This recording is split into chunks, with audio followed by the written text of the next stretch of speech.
उमरगांव तालुका के सरीगांव बाईपास सड़क की हालत को देखकर लगता है कोई जंगल में आए हैं। हर साल इस मार्ग की हालत बद से बदतर हो जाती है और कहीं अकस्मात होने पर लोग घायल होते हैं। सरीगांव एक इंडस्ट्रियल जोन है, यहाँ बड़ी गाड़ियों का आना जाना अधिक है। लोड एंड गाड़ियां यहाँ से गुजरती है, पर यहाँ की कमजोर सड़कें इसका भार सहन नहीं कर सकती। गांव के एक सामाजिक कार्यकर्ता रविंद्र भाई ने बताया, यहाँ के मंत्रियों को कुछ नजर नहीं आता, लोग जिया मरे। मंत्रियों को गांव में कंपनियों पर विकास कार्य तो करना है, पर अच्छी सड़कें नहीं बनानी।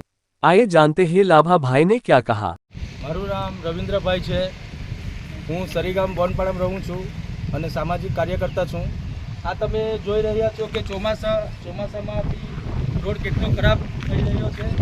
મેં 2 મહિનાથી 2-3 મહિનાથી જોયા કરું છું કે આ જીઆરડીસીમાં જે ટ્રકો આવી રહ્યા છે એમને માટે કેટલું મુશ્કેલી ભરી ને જવાનો આ રસ્તો છે।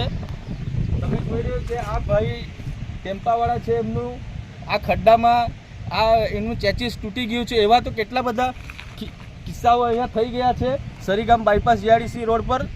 અને મારા નજરમાં કમસે કમ 5 થી 6 ટ્રકના ચેચીસો તૂટી ગયા છે।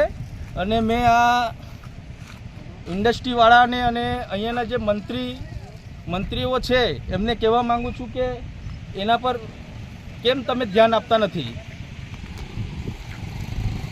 એમાં આ રોડ પર અમારું બી જવાનું અવર જવર થાય છે। હા, આ રોડ પર અમારું બી અવર જવર થવાનું હોય છે।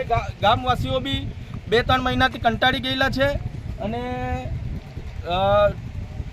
કમસે કમ અહીંયા 15-20 દિવસ પહેલાં એક અકસ્માત બી થઈ ગયું અને તેમાં એક છોકરાનું પગ અને હાથ બી તૂટી ગયું છે।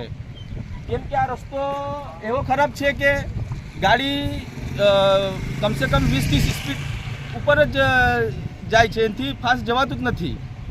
અને બીજી વસ્તુ કે આપણે હમણાં તમે જોઈ રહ્યા છો કે મોટા મોટા કન્ટેનર આવી રહ્યા છે, તો આ બધા ઇન્ડસ્ટ્રીવાળા અને આ બધા પોલિટિકલ લેવલના જે મંત્રી અહીંયા ઉમરગામ તાલુકામાં છે એ લોકો શું જોઈ રહ્યા છે। અને મંત્રી લોકો બી અહીંથી પસાર થાય છે દરરોજ જવાનું, એ લોકો શું જોઈ રહ્યા છે? એમને કંઈ પગલાં લેવાય કંઈ નથી। એમને તો મારું એક જ કહેવાનું છે કે એ રસ્તાનું નિરીક્ષણ કરો ને તમે કંઈ ને કંઈ એના પર એક્શન લેવો।